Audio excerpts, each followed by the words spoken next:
Compañeros, tengan ustedes muy buenas noches. Muchas gracias, como todos los días de clase lo haré. Muchas gracias por estar en vivo en la transmisión de esta continuación de nuestro curso en Principios Generales del Derecho Notarial. Les agradezco su participación a la clase. Voy a continuar con el tema relacionado con los principios que informan el derecho notarial. Estos son los principios que informan el derecho notarial. Vamos por este punto. Continuaremos con las fuentes del derecho notarial, la relación con otras ramas del derecho y no creo que podamos verlo el día de hoy porque como más o menos voy uniforme, ¿verdad? Voy de manera paralela con la otra sección. Tampoco en la otra sección logré terminar todos los principios por los comentarios y lo que estuvimos haciendo. Solo permítanme un momento, compañeros. Alejandra, decirle a Rodrigo que antes que vos no me dejaste los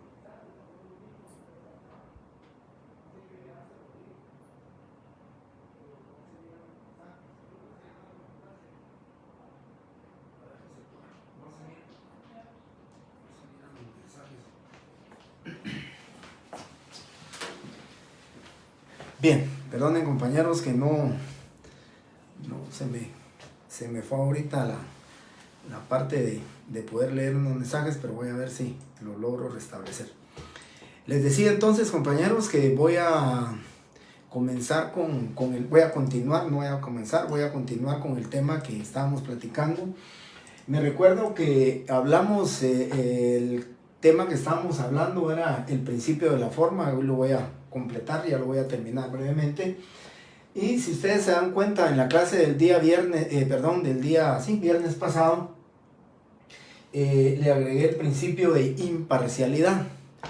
Y ahora les estoy agregando también el principio de la fe pública. Hoy que estaba preparando mi clase, hoy que estaba tratando de leer este tema, pues recordé que no había puesto el principio de la fe pública, así que les solicito a ustedes que agreguen ese principio de la fe pública que vamos a platicar y vamos a ver el día de hoy. Solo si recordarán, en el principio de la forma yo les determiné a ustedes, en el principio de la forma yo les expliqué los artículos que contenía el principio de la forma. Les dije el artículo 29, el artículo 55 literal A y B, les dije el artículo 59, el 61 y el 64 como fundamento legal de ese principio de la forma. Y entonces también quiero comentarles el principio de la forma, se los dije a ustedes, era el cumplimiento de las solemnidades y formalidades que deben de cumplirse en los instrumentos públicos. Yo refería en la otra sección que en el artículo 299 y 302 del Código Procesal Penal, pues se establece y se determina en el artículo 299, cuando la denuncia es por escrito, le dicen al abogado qué requisitos y qué formalidades debe de cumplir en este escrito. Y asimismo, el artículo 302 establece la querella, qué requisitos y qué formalidades debe de cumplirse. El artículo 61, por su parte, del Código Procesal Civil y Mercantil también determina cuáles son las formalidades que debe llenar el escrito inicial o el escrito de demanda. Y nosotros, lógicamente, los notarios tenemos el artículo 29 del Código Notariado y los demás artículos que les dije, 55 literal A y B, el 59, el 61 y el 64. Esos artículos son los que se refieren sobre las formalidades que debe de cumplir el notario. Y entonces la autoría, por favor, también buscándole, no todos, ¿verdad? Trataré de darle los artículos que se relacionan o que fundamentan estos principios, pero quiero por favor que en lo que es la autoría también pongan ustedes o hagan su anotación, que la autoría tiene su fundamento en el artículo 1 del Código Notariado. Ahí el artículo 1 se van a dar cuenta, ya creo que lo voy a explicar. El artículo 1 tiene el fundamento de 3 principios y uno de ellos es el principio de la autoría. Dice, el notario podrá autorizar actos y contratos. Cuando autoriza es porque es el autor, porque él lo creó, porque él lo elaboró y porque él lo faccionó. Ese es entonces el principio de la autoría, le ponen artículo 1 como fundamento legal.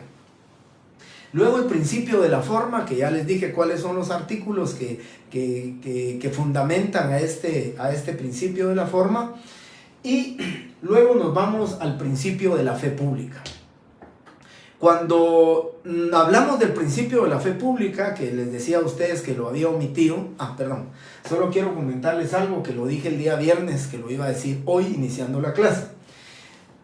Les referí los 5 instrumentos públicos que el notario puede hacer, su fundamento legal, las formalidades que debe cumplir. Lo que no les separé y les dije que hoy se los iba a dar es la división que tenemos de esos instrumentos.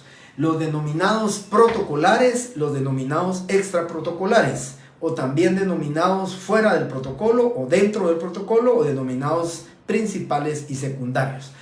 Dentro de los principales, dentro del protocolo o protocolares, tenemos 3 instrumentos públicos con sus fundamentos legales de formalidades. El primer instrumento público es la escritura pública, artículo 29, que ya se los había referido.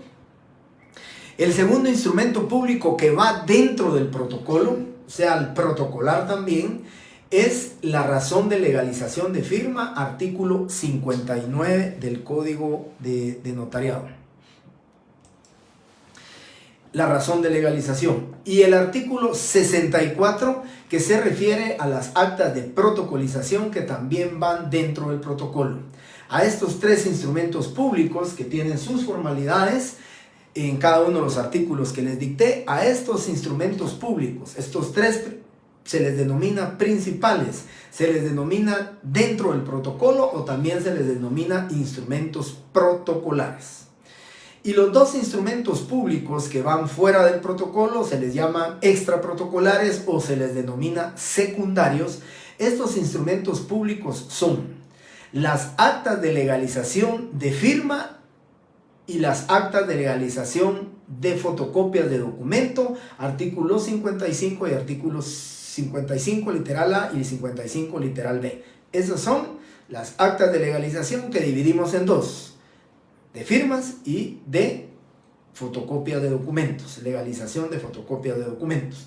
Y el otro instrumento público, artículo 61 del Código de Notariado, son las actas notariales que también se le denominan fuera del protocolo, extraprotocolares o secundarias, porque son las legalizaciones y las actas notariales. Concluyo entonces este tema de explicarles lo de la forma y ahora les hablo del principio de la fe pública.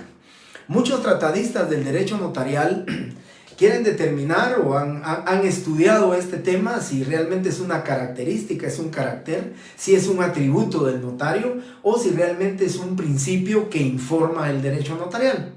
De cualquiera de las formas como quisiéramos estudiarlas, yo sí considero que la fe pública también, pues lógicamente que es una característica del derecho notarial, también es un principio que informa el derecho notarial, porque basta con que conozcamos nosotros y sepamos nosotros que el artículo 1, que también fundamenta la fe pública, ese principio, que el artículo 1 del Código Notariado establece: el notario tiene fe pública para autorizar actos y contratos en que intervenga a requerimiento de parte o por disposición de la ley.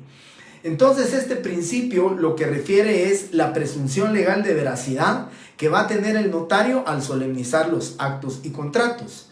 Por eso yo creo que para que haya convencimiento, para que tengamos seguridad, para que tengamos certeza, necesitamos de la fe pública del notario.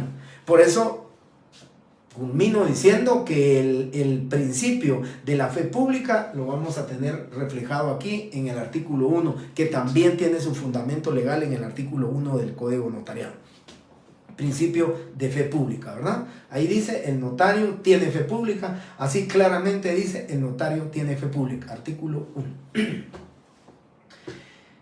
Luego tenemos un principio En la otra sección, pues acertadamente me preguntaban, o una compañera preguntaba ahí, ¿verdad? Si estos principios podrían causar la anulabilidad o la nulidad o la eficacia legal del instrumento. Y yo les decía que posiblemente algunos no, ¿verdad? Algunos no pueden causar la nulidad.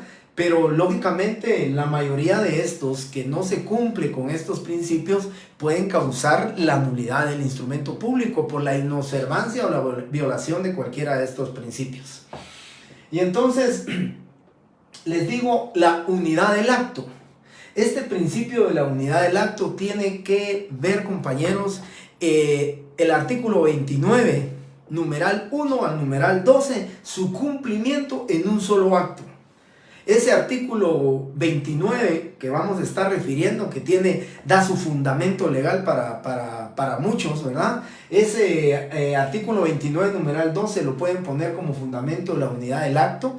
Toda la escritura pública, toda acta de legalización de firma, toda acta notarial debe de tener desde su principio hasta su fin en un solo acto.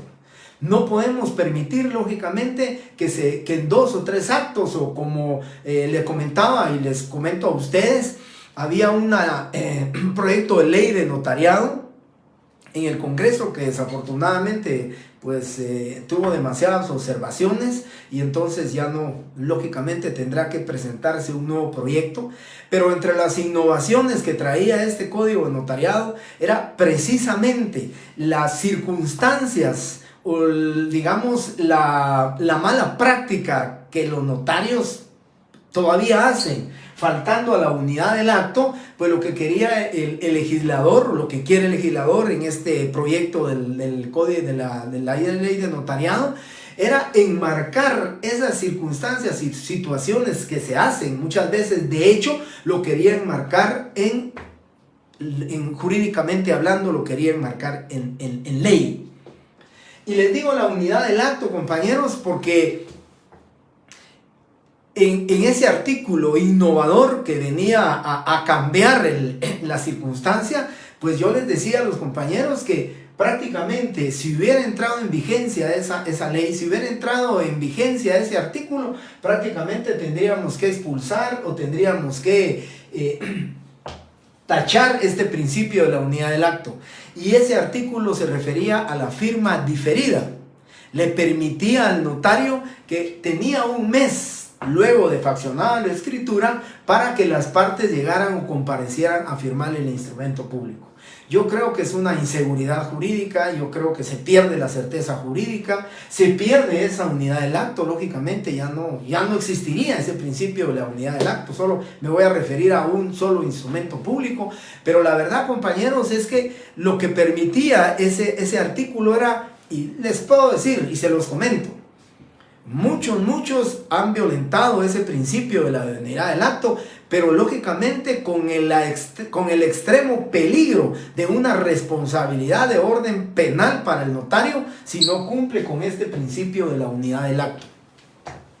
¿Por qué razón, compañeros? Ese artículo decía que podía pasar, por ejemplo, está el inquilino, el arrendante y 2 fiadores.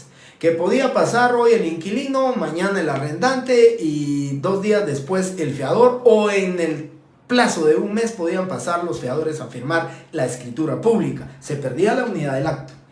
Sin embargo, compañeros, esa práctica o mala práctica que tiene el notario, lo que pretendía el legislador o lo que pretende el legislador es encuadrarlo en un marco jurídico que le permita eso al notario. Pero, compañeros, yo creo que esa es una mala práctica. Ese principio de la unidad del acto para mí debe de cumplirse, debe de ser cumplido por parte del notario. Y máxime, no existiendo ese artículo en vigencia, sino que continuamos con nuestro código notariado, el decreto 314, la unidad del acto está incólume. La unidad del acto tenemos que cumplirla.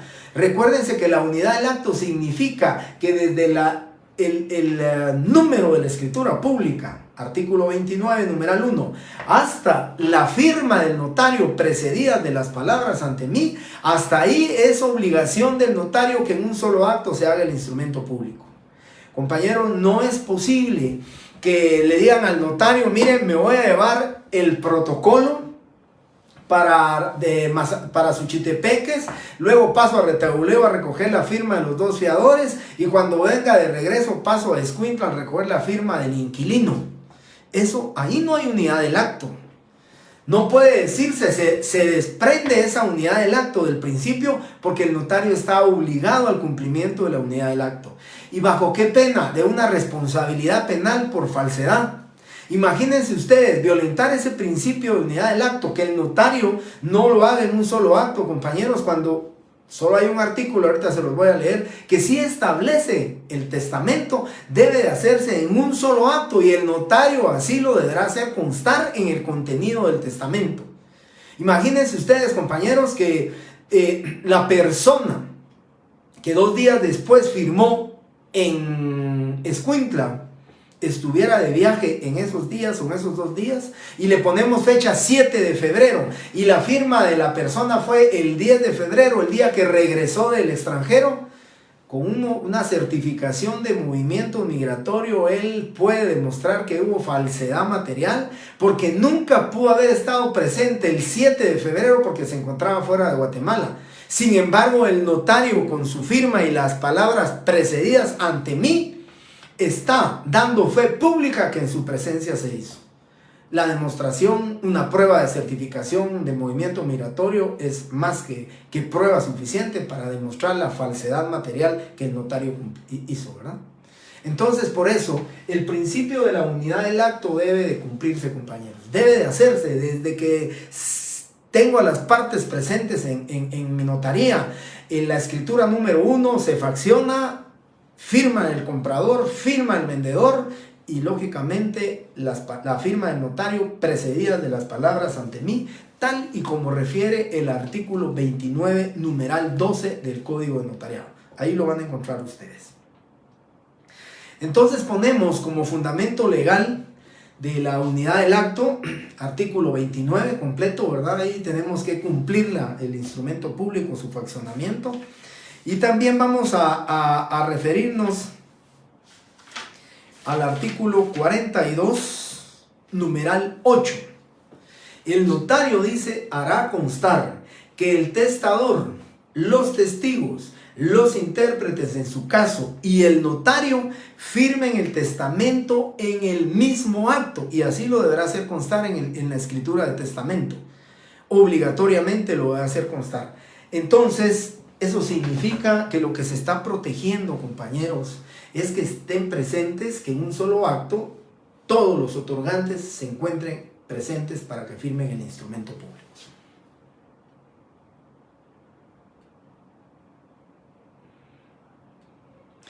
Gracias, Yamile. Creo que ella hace un resumen, ¿verdad? Así que dice que el instrumento público debe perfeccionarse en un solo acto para... A William López, ¿a qué se refiere el principio de la fe pública? El principio de la fe pública, lo dije, fundamento legal, artículo 1 del Código Notariado, se refiere a esa presunción de veracidad que tiene el notario en cumplimiento y que todos los instrumentos públicos que el notario, los 5 que ya les dije en el principio de la forma, se los detallé, todos esos instrumentos públicos hacen plena prueba. ¿Por qué? Por la fe pública que tiene el notario, que precisamente el artículo 1 lo dice. El notario tiene fe pública. Con eso es el principio de la fe pública que les decía. Para mí es un principio que informa al derecho notarial. Bien, terminé entonces artículo 42, numeral 8, con el principio de la unidad del acto. Este principio de la unidad del acto ya les referí y ya se los expliqué, es importante que se cumpla. Luego tenemos el principio de la rogación.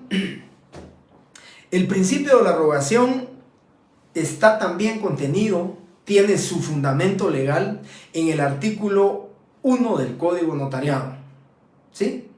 Y el artículo 1 del Código Notariado dice, el notario dice, podrá autorizar, tiene fe pública para autorizar actos y contratos, ¿sí?, a requerimiento de parte y por disposición de la ley. ¿Qué significa requerimiento de parte? que debe de ser rogado, que debe de existir rogación para que el notario faccione el instrumento público. El notario, el ejercicio del notariado, si bien es cierto, todos los días y horas son hábiles, también es cierto que el notario no puede actuar de oficio. El notario, es más, dentro de las normas de conducta del notario, las normas éticas y morales, el código de ética sanciona al notario si está ofreciendo sus servicios, porque el notario no puede actuar de oficio, el notario tiene que actuar a requerimiento de parte. Y por ello, algunos de los elementos personales que ustedes van a ver en los instrumentos públicos que vamos a estudiar, dice: el requirente manifiesta, y el requirente es el solicitante, el que ruega. El notario no puede actuar si no hay rogación. El notario no puede actuar lógicamente si no es requerido por las partes para su actuación notarial. Aunque el notario presencie un hecho, no lo puede hacer constar si previamente no hay una rogación, si previamente no se le dijo: yo, licenciado o notario, quiero que usted me faccione el instrumento público. Ese es el principio de la rogación. ¿Y qué dice el artículo 1? A requerimiento de parte y por disposición de la ley. ¿Qué significa eso? Que el notario va a actuar, que pone en práctica su actividad notarial, que pone en práctica su función notarial únicamente por dos aspectos. Porque lo requiere una parte, a requerimiento de parte dice, o por disposición de la ley. Y aun cuando actúa por disposición de la ley, no está actuando porque él lo quiere hacer. No está actuando porque él simplemente dice: yo lo voy a hacer. No, está actuando porque la ley dispone que así lo haga. ¿Se recuerdan que se los dije a ustedes la semana pasada? Por disposición de la ley, el notario utiliza las palabras por mí y ante mí. No hay un requerimiento de parte, pero sí hay una: hágalo. La ley dice: el notario deberá hacerlo. El notario, dice el artículo 101 del Código Civil, el notario deberá protocolizar el acta de matrimonio. Ahí le está diciendo: actúe. Usted, por disposición de la ley, tiene que poner en funcionamiento, tiene que poner en actividad su función notarial y cumpla con ello. Pero no lo está haciendo, sí, simplemente porque él lo quiere hacer. Ahí lo dispone la ley. Simplemente, en conclusión, quiero decirles: el principio de la rogación es que el notario no actúa de oficio. El notario actúa a requerimiento de parte o por disposición de la ley, tal y como lo contempla el artículo 1 del Código Notarial. Luego me voy con el principio de inmediación. El principio de inmediación está ligado realmente con el principio de la unidad del acto. Ya les decía a ustedes la unidad del acto desde el artículo 29 del numeral 1 hasta el numeral 12. Sí, lo debe de cumplir el notario en un solo acto. Pero también el principio de la inmediación significa, compañeros, que el notario tiene que estar ahí de manera inmediata con sus clientes. Tiene que estar ahí de manera frente a las partes para poderles evacuar sus consultas, para poderles dar la asesoría, para poderles dirigir, para ponerles el abanico de contratos que pueden existir, o las opciones o la forma de solución del problema que le están planteando al notario en ese momento. Es al notario al que las partes eligen para que les dirija, para que reciba la voluntad de ellos, para que cristalice la voluntad y documente la voluntad de ellos en un instrumento público, pero tiene que estar de manera inmediata. Así como en el derecho procesal penal, en el derecho procesal civil, en el derecho procesal laboral, se encuentra ese principio de la inmediación procesal, que significa que los jueces deben de estar de manera inmediata con las partes en las audiencias y en la celebración de juntas conciliatorias, en la celebración, porque es el juez el titular y el responsable del tribunal. Pues en ese mismo sentido, nosotros los notarios, la unidad del acto, la inmediación significa que nosotros tenemos que estar de manera inmediata con nuestros clientes, evacuándole las consultas, evacuándole las preguntas que tienen, respondiéndoles las interrogantes que van a surgir con respecto a términos y a un léxico jurídico que posiblemente ellos no comprenden. Porque nosotros los notarios, compañeros, no podemos concebir o pretender, más pretender que una persona con término o con léxicos depurados nos vaya a solicitar a nosotros el faccionamiento de un instrumento público. Hay que explicarle a las partes el significado de mucha terminología notarial y terminología de instituciones contractuales que posiblemente ellos no conocen. No dejemos que sea la secretaria, la procuradora, el asistente quien evacúe esas consultas, porque es a uno, el notario, al que le corresponde darles precisamente con este principio de inmediación la asesoría, ahí sí que la vasta asesoría que ellos necesitan. La pregunta o el interrogante, ¿y qué significa el usufructo vitalicio? Porque se lo está reservando. Hay que explicarlo, hay que decirles por qué el vendedor se está reservando el usufructo vitalicio o por qué un donante se está reservando el usufructo vitalicio. No podemos pretender que alguien conozca que por qué renuncia al fuero de su domicilio y se somete a los tribunales que elija el acreedor hipotecario. Son consultas e interrogantes que van a surgirle a una persona, pero si no estamos de manera inmediata, ¿cómo se las vamos a resolver? Eso, compañeros, de que diga el crédito podrá ser cedible sin previo aviso ni posterior notificación, pues nuestros clientes no lo van a entender, van a preguntar el contenido de esa cláusula, esa disposición contractual, pero somos nosotros los obligados a explicarles a ellos, ¿sí? Yo les decía en la otra clase, de verdad, compañeros, ese tema de la tecnología que ahora tenemos en nuestras manos, esa herramienta yo le llamo tan pequeña, pero que realmente cada día lo sorprende a uno con tantos programas, con tantas plataformas que tiene, y es el teléfono. Y es el teléfono, compañeros, que no puedo concebir, compañeros, que nosotros los notarios evacuemos. Claro, ya estará mi escritura, es correcto, no va a faccionar un instrumento público, es una consulta que usted puede evacuar en ese momento por medio del teléfono, pero consultas relacionadas con un contrato debe de ser la inmediación notarial, debe de ser el notario frente a su cliente, a sus clientes.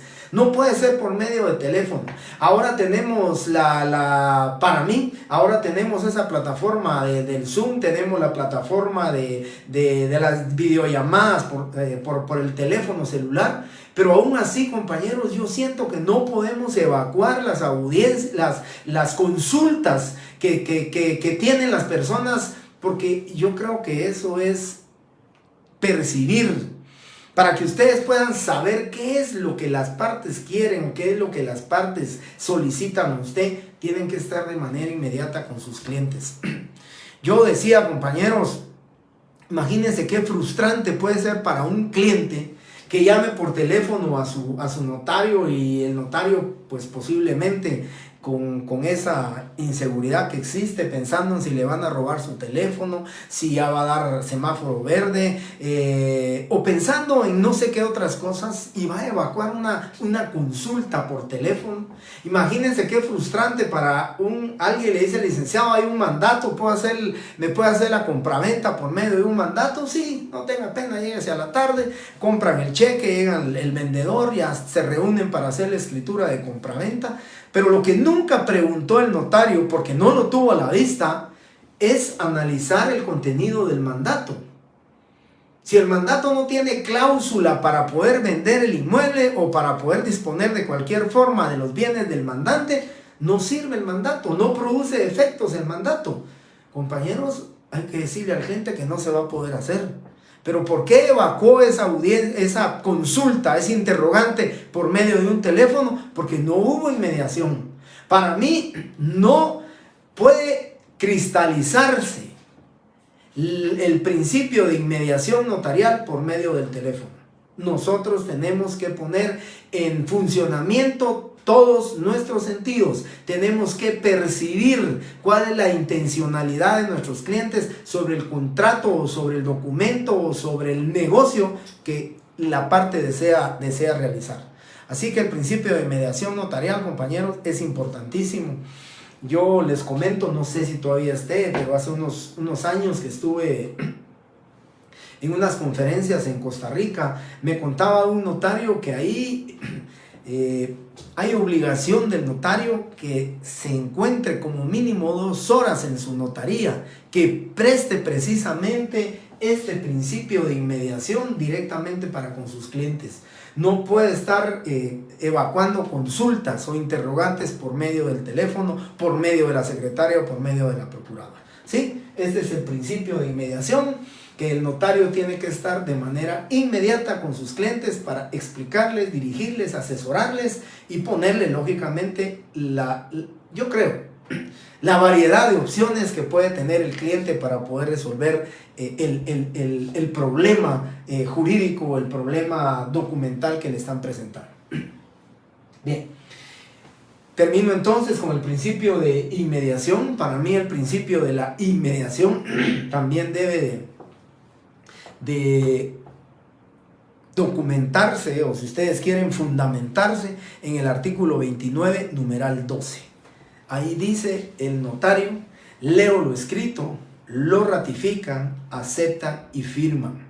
Eso significa que el mismo notario también, dentro del contenido del cierre de la escritura pública, va a decir: y bien enterados de su contenido, objeto, validez y efectos legales. Y si el notario no está de manera presente, ¿cómo va a declarar el notario o hacer constar que se encuentran bien enterados de su contenido, objeto, validez y además efectos legales, si no les ha explicado, si no entendieron y si simplemente les dice firmen el instrumento público? Por eso creo yo que el artículo 29, numeral 12, encierra perfectamente el fundamento legal del principio de la inmediación. Luego tenemos el principio del consentimiento. Recordarán ustedes, compañeros, cuando en la primera característica que hablamos del derecho notarial, esa primera característica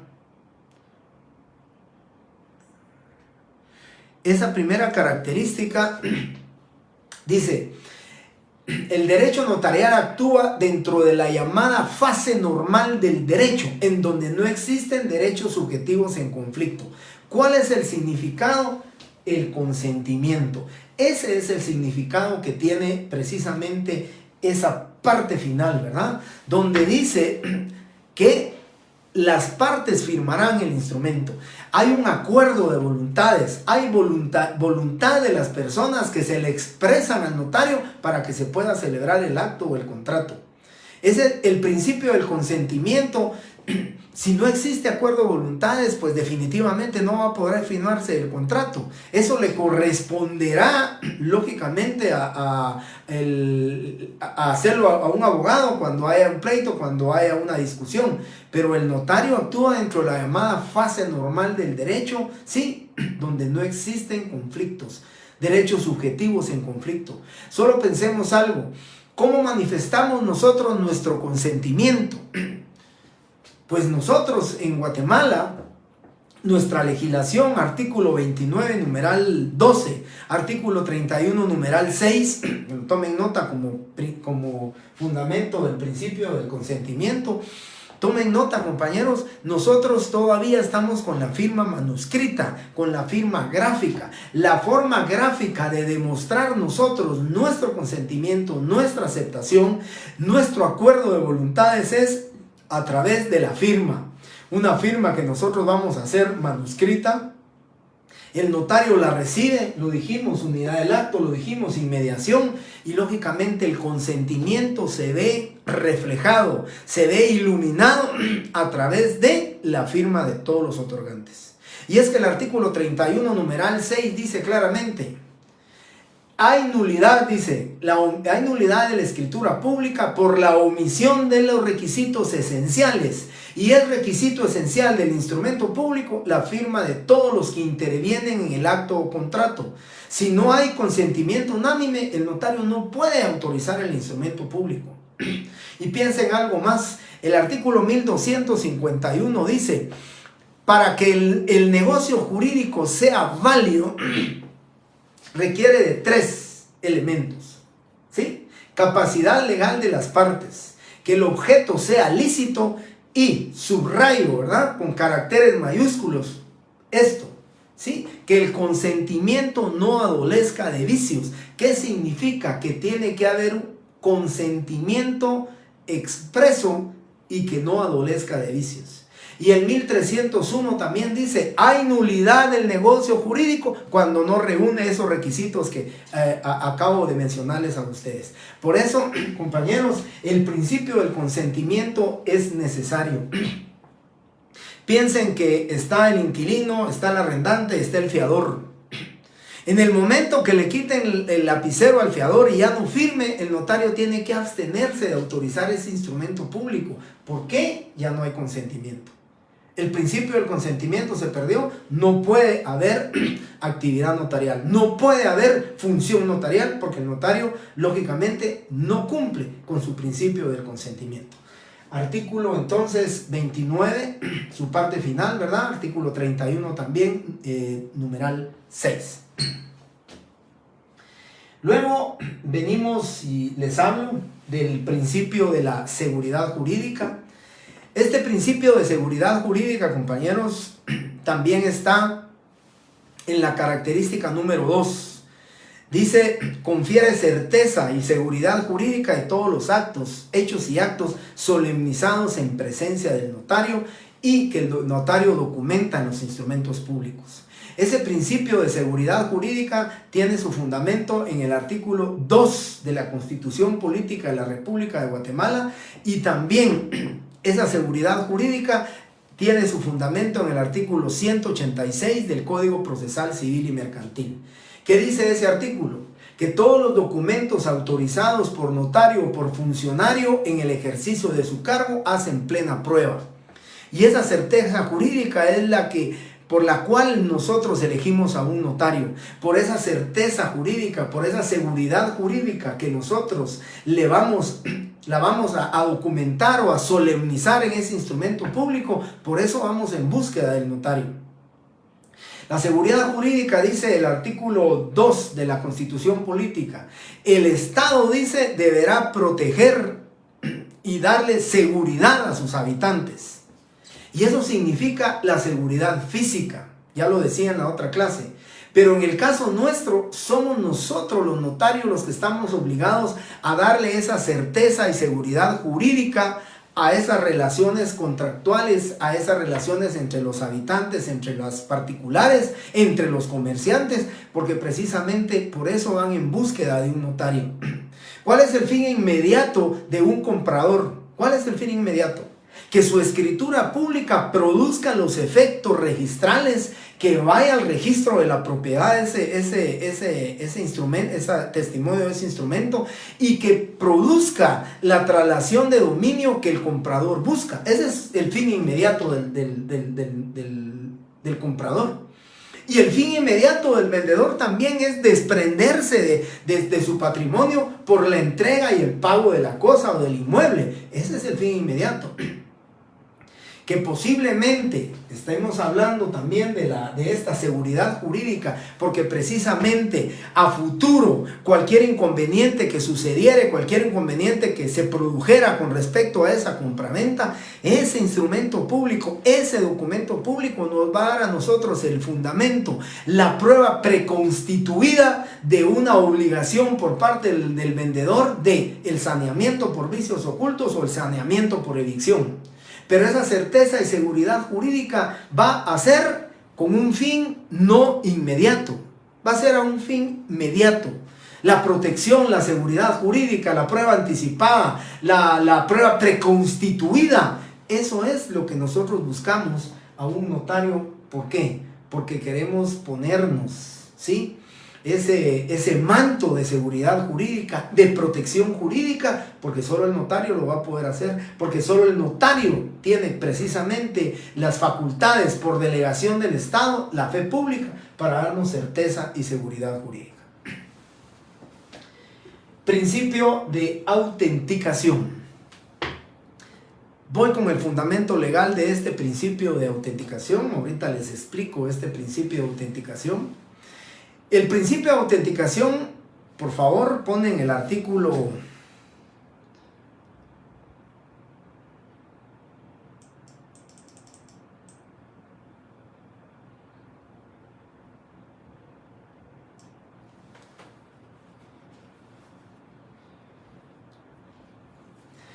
No había visto una pregunta del compañero Sergio Quiñones, que si dice que se anuncian sus servicios para matrimonios en... compañeros, yo con mucha cautela quiero decir esto, y con mucho respeto para muchos notarios, y mucha cautela y respeto. Este tema de cuando se publicita, cuando ofrece sus servicios, el código de ética profesional establece que el notario no deberá ofrecer sus servicios, que va en contra del decoro de la profesión ofrecer los servicios.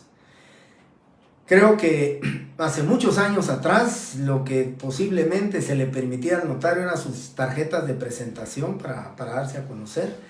Pero yo les digo, compañeros, en una falta de tal vez de control con respecto a este tema de cómo se publicita el notario, yo de verdad, compañeros, creo que por la cantidad de notarios son inscritos, estoy hablando de abogados y notarios inscritos, ya vamos por 38,000 más o menos profesionales. Con la fortuna les quiero contar que se solicitó una información del Instituto de Derecho Notarial y del Registro de la Propiedad, con una información de que este año aperturaron un protocolo solo para ejercer el notariado 15,008 profesionales, centralizados en el municipio de Guatemala, o sea, en la capital, centralizada la mayoría de notarios. Pero lo que les quiero decir, compañeros, es que se desbordó este tema de cómo publicitarse, y ahora, compañeros, yo les digo, este tema de las páginas electrónicas donde aparece hago matrimonios o ofrezco mis servicios para la celebración de matrimonios, posiblemente si hubiera denuncia con respecto a, si hubiera alguna denuncia con respecto a este tema, definitivamente, compañeros, yo creo que sí podría ser sancionado los notarios. Pero como se desbordó y no hubo un control, compañeros, yo he visto hasta vallas publicitarias, voy a municipios, San José Pinula, Palencia y algunos otros lugares donde he visto ahí se hacen auténticas, intestados, testamentarios, se hacen testamentos, juicios orales, hasta publicitan lo que es notario y lo que es la abogacía. Yo creo que eso se salió de control. Yo definitivamente pienso que por la cantidad de notarios también se tiene que buscar la forma de que prestemos una función notarial, pero yo sí creo, compañeros, que si hubiera una denuncia con respecto a esto, definitivamente podría ser sancionado. Recuerdo hace muchos años, compañeros, muchos años, en la municipalidad, todavía con máquinas mecánicas, afuera de la municipalidad había un notario que hacía las legalizaciones de firmas de unos documentos que estaba pidiendo y exigiendo la municipalidad con firma legalizada, y en esa época éramos pues muy pocos notarios, y yo me recuerdo que hubo una denuncia de esta persona y decía ahí se hacen auténticas, se estaba publicitando, se le denunció por eso. Y la justificación de él es que estaba prestando un servicio social a todas esas personas de la tercera edad que necesitaban legalización de firma, y al final de cuentas no se les sancionó. Entonces son situaciones y circunstancias que les cuento, pero definitivamente este tema de publicitarse o ofrecer los servicios notariales, creo que definitivamente sí lo hace.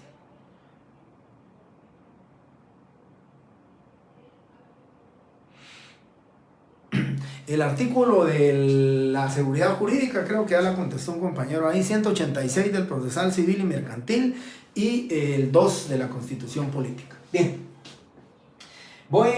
estaba con el tema del principio de la autenticación, ¿verdad?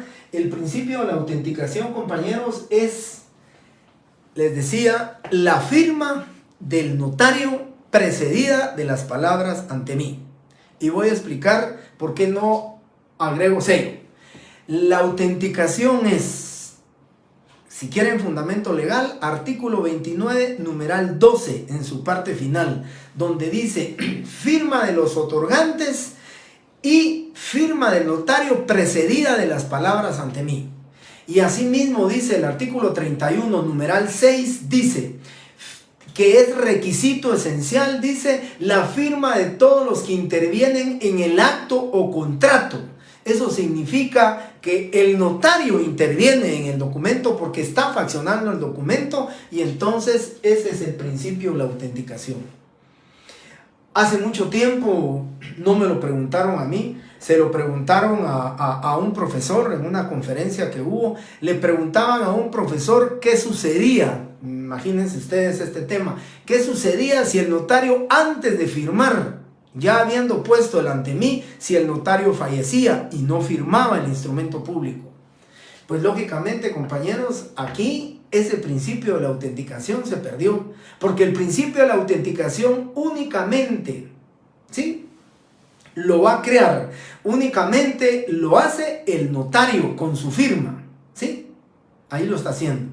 Ahora, lógicamente, me recuerdo las palabras del profesor, lógicamente que ese documento se queda como un documento privado de fecha cierta y determinada, porque las partes sí firmaron, porque las partes sí dieron su consentimiento, pero ya no como instrumento y como escritura pública, porque no van a ser a la vida jurídica por este principio de autenticación que no se vio creado, que no se robusteció, sencillamente porque no lo firmó el notario.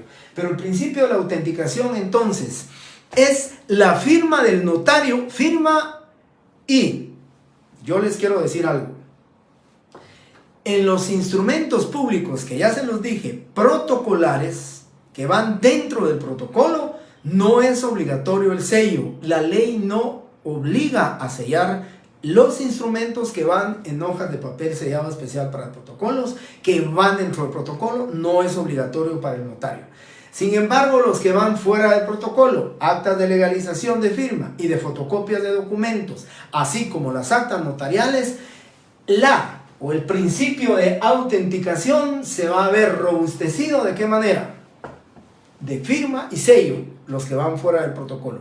Y los que van dentro del protocolo es opcional, si se pone el sello o la firma, pero lo que sí es obligatorio es la firma, para que podamos decir ese principio de la autenticación ya se vio robustecido y ya se vio creado y ya se presenta ese principio de la autenticación.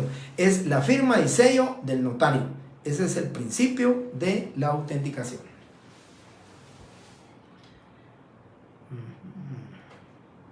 Muy bien. Luego tengo, y ya para terminar, tengo ese principio de la publicidad. Fíjense que en el principio de la publicidad hay aspectos muy importantes, muy relevantes que quiero que conozcan, que quiero que platiquemos y que ustedes sepan.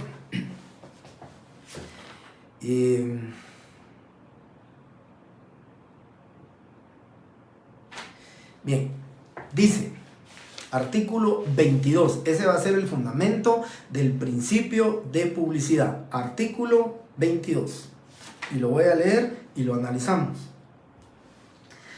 Dice: las escrituras matrices, o sea, las escrituras públicas, podrán consultarse por cualquier persona que tenga interés en presencia del notario. Ya voy a explicar por qué dice en presencia del notario. Y aquí, por favor, si me hacen una llamada, hacen una línea, hacen una flecha o lo subrayan y le ponen excepción al principio de publicidad. Me le subrayan y le ponen excepción al principio de publicidad. Dice: exceptuándose los testamentos y donaciones por causa de muerte mientras vivan los otorgantes, pues solo a ellos corresponde ese derecho. Aquí lo que dice, compañeros, el principio de publicidad, este principio que informa el derecho notarial, dice: todos los documentos notariales, todos los instrumentos públicos, todas las escrituras, actas notariales, actas, todos son públicos. El notario no puede negarse. Ahí a continuación dice qué forma se puede obligar al notario a que publicite, a que enseñe, que le dé publicidad a todos esos documentos. Porque el notario no puede negarse. Pero hay algo muy importante. ¿Cuál es la excepción a ese principio de publicidad? La excepción es testamentos y donaciones por causa de muerte, en tanto no haya muerto el testador. ¿Por qué razón? Porque solamente el testador, sus dos testigos instrumentales que exige la ley y el notario, solo esas 4 personas se van a enterar del contenido del documento, del testamento.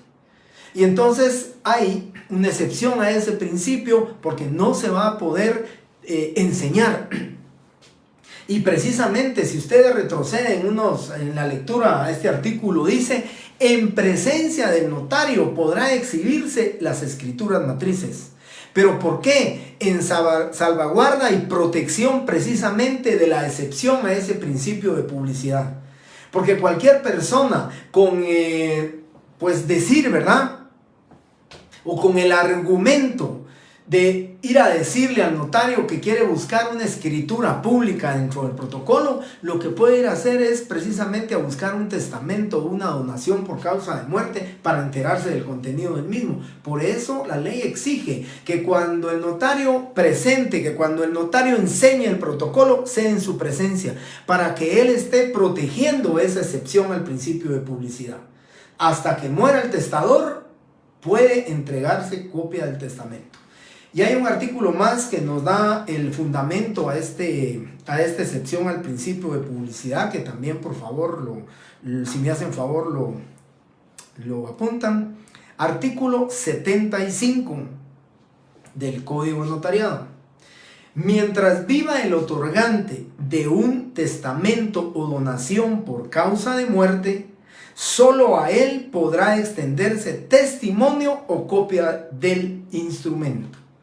Aquí de una vez relega a los testigos, no se les puede entregar, aunque ellos ya hayan estado enterados del contenido del mismo, no se les puede entregar.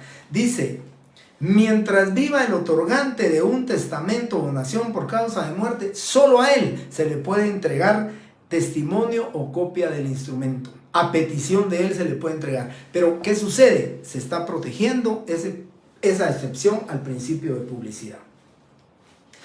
Y el artículo 37,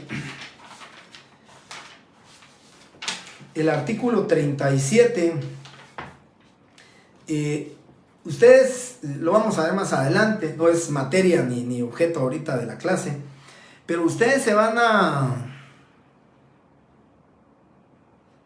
Bien, pues miren, muy casuística, pero muy oportuna la pregunta de Sergio Quiñones.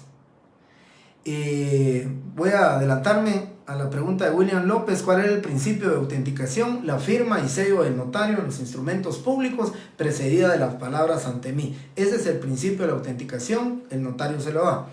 Y le contesto a Sergio Quiñones, muy oportuna, le digo: licenciado, no se puede ver el protocolo en el Archivo General de Protocolos. Cabalmente a eso me iba a referir, es Sergio Quiñones. Compañeros, dice que si se puede ver el protocolo en el Archivo de Protocolos, sí se puede, en 2 circunstancias. Si el notario ya falleció, todos los protocolos y tomos se van al archivo de protocolos, y quien estaba obligada a cuidar y a proteger los testamentos o donaciones por causa de muerte que estén ahí es a la directora del Archivo General de Protocolos. El notario pudo haber muerto, pero el testador no ha muerto. Es el director del archivo que protege y guarda y custodia esos testamentos. Tampoco se podrá ver. Eso si el notario ya murió. Si el notario no ha muerto, lo que va a existir en el archivo de protocolo son los testimonios, o sea, copias de cada una de las escrituras que haga, ya lo vamos a explicar. Pero miren, cabalmente a eso me refería cuando les dije, leamos el artículo 77. Cuando se trate de testamentos, artículo 37 del Código Notariado. Cuando se trate de testamentos o donaciones por causa de muerte, así como sus modificaciones o revocaciones, esa copia, eso llamado testimonio que el notario manda al archivo de protocolos, dice: se entregará en plica firmada y sellada por el notario, expresando el número de orden, lugar, fecha, hora y objeto del instrumento, nombre del otorgante, así como las hojas de papel. Eso significa, compañeros, que ni el director del archivo de protocolo se va a enterar del contenido de eso, porque va guardado en un sobre en plica y se protege la excepción al principio de publicidad. No hay manera de que se puedan enterar del testamento mientras no haya muerto el causante, mientras no haya muerto el testador, ¿sí? Así que esa es mi respuesta para Sergio Quiñones con respecto a ese principio. Entonces, por favor, compañeros, ponemos artículo 37, artículo 22, ahí está la publicidad y la excepción al principio de publicidad, y el artículo 75 del Código Notariado para concluir. De esta manera, si no hay alguna otra pregunta, solo voy a hacerles algún comentario. Termino exactamente igual que con la otra sección. Principio el día viernes con el principio de extraneidad, sigo con el de especialidad y finalizo con imparcialidad.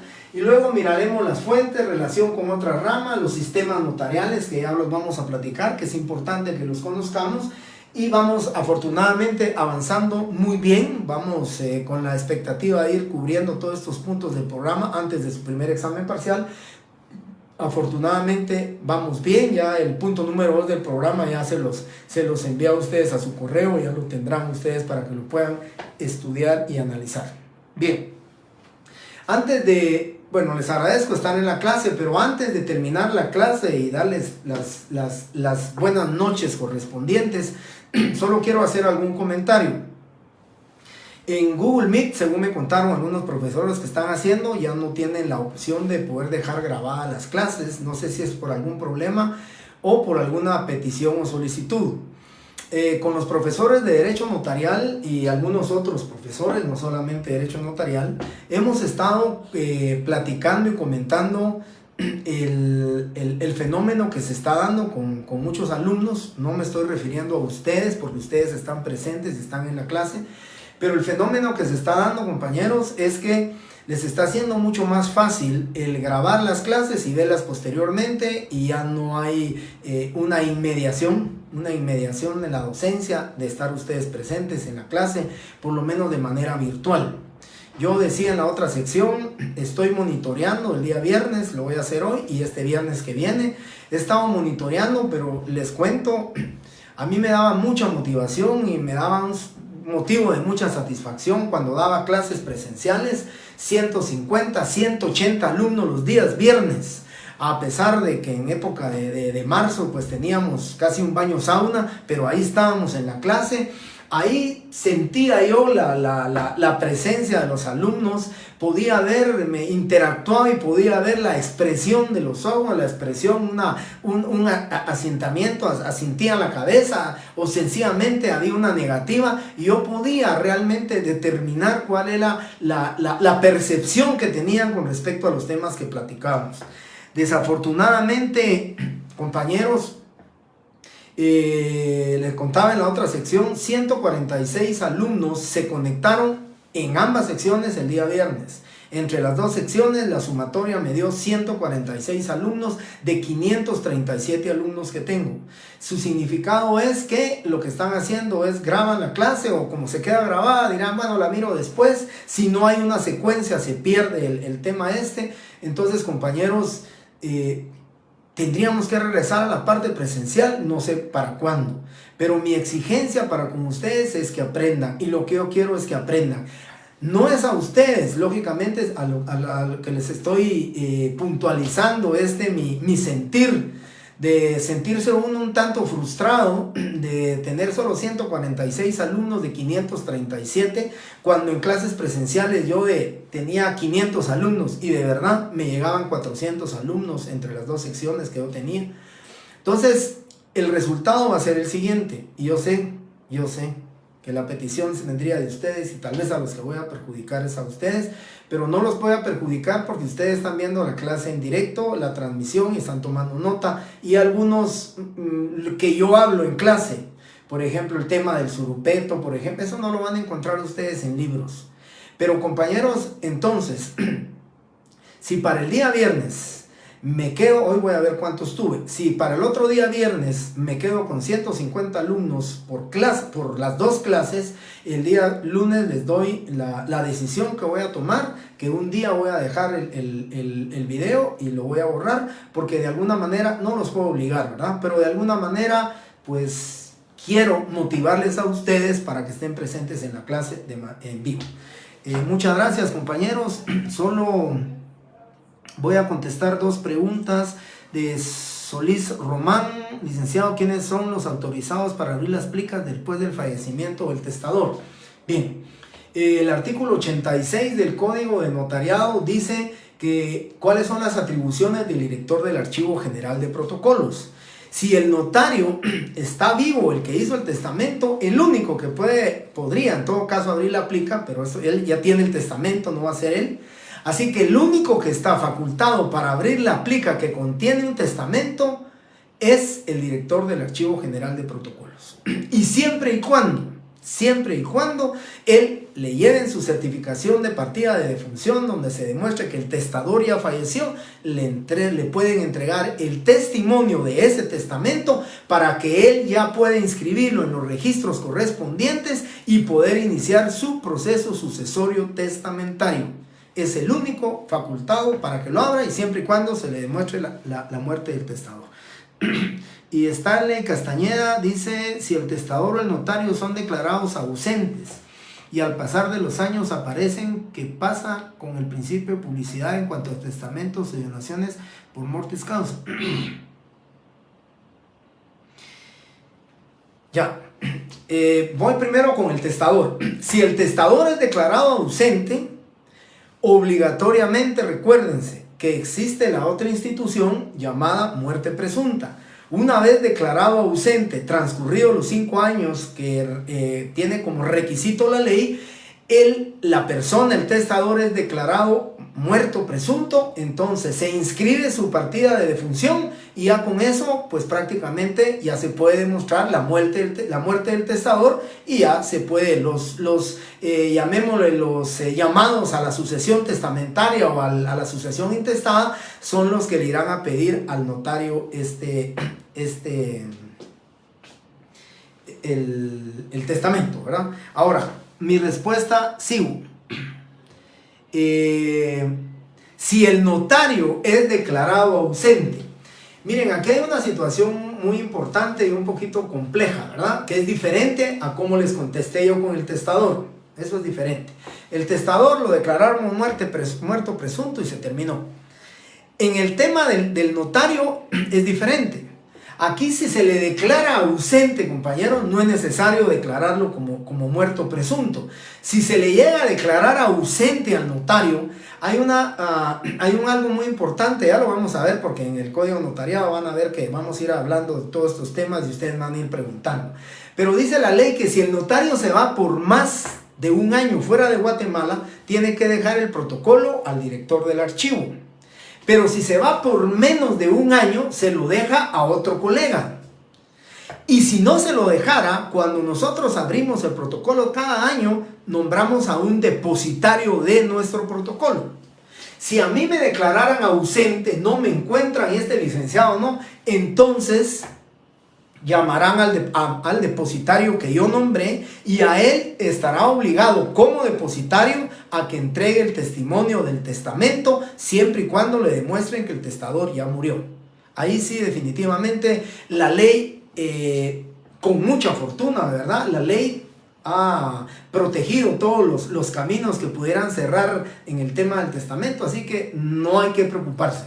De cualquier manera, ustedes pueden obtener el testamento de alguien que hubiera testado en presencia, ya sea que se ausentó el notario o ya sea que se ausentó el testador, ¿verdad? Es probable. El tema que aquí preguntaba el compañero es probable. Ahorita con la inmigración, antes dicen, miren, me voy a ir a los Estados Unidos, pero voy a dejar hecho mi testamento porque no sé qué me va a pasar. Dejó hecho el testamento, ahí por Tamaulipas, se extravió, se ausentó, se perdió y no se sabe qué pasó. Se declara ausente, muerto presunto y ya se puede, lógicamente, el tema del testamento. Compañeros, vamos a ver.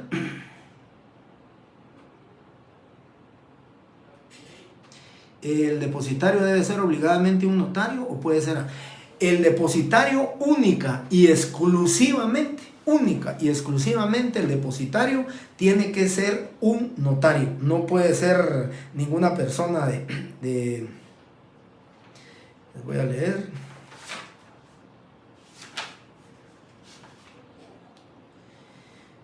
El artículo 27, pueden leerlo, dice: si la ausencia fuere por un término menor, lo depositará en otro notario hábil. Aquí está el artículo 27, así que es obligatorio que se lo entregue a otro notario, ¿sí? Ahí no hay para dónde. Muy bien. Les agradezco mucho su tiempo, compañeros. Hoy nos pasamos un poquito más, pero yo de verdad les agradezco que estén ustedes aquí. Mi obligación es motivarlos a que les guste el derecho notarial, siendo día lunes, estando en clase. Nos tocan 2 días muy complejos y complicados. Primer día de la semana, compañeros, que venimos todavía un poquito desaceitados, pero primeramente Dios, ustedes están con el entusiasmo de aprender el derecho notarial, y yo con la convicción de que los quiero motivar a que les guste. Y el día viernes también es otro día, último día de la semana, hay cansancio, pero creo que hay alegría que viene el día sábado, y por eso es que también les agradezco que estén no solamente el día lunes, sino que el día viernes en la clase. Muy buenas noches, compañeros, nos miramos el día viernes.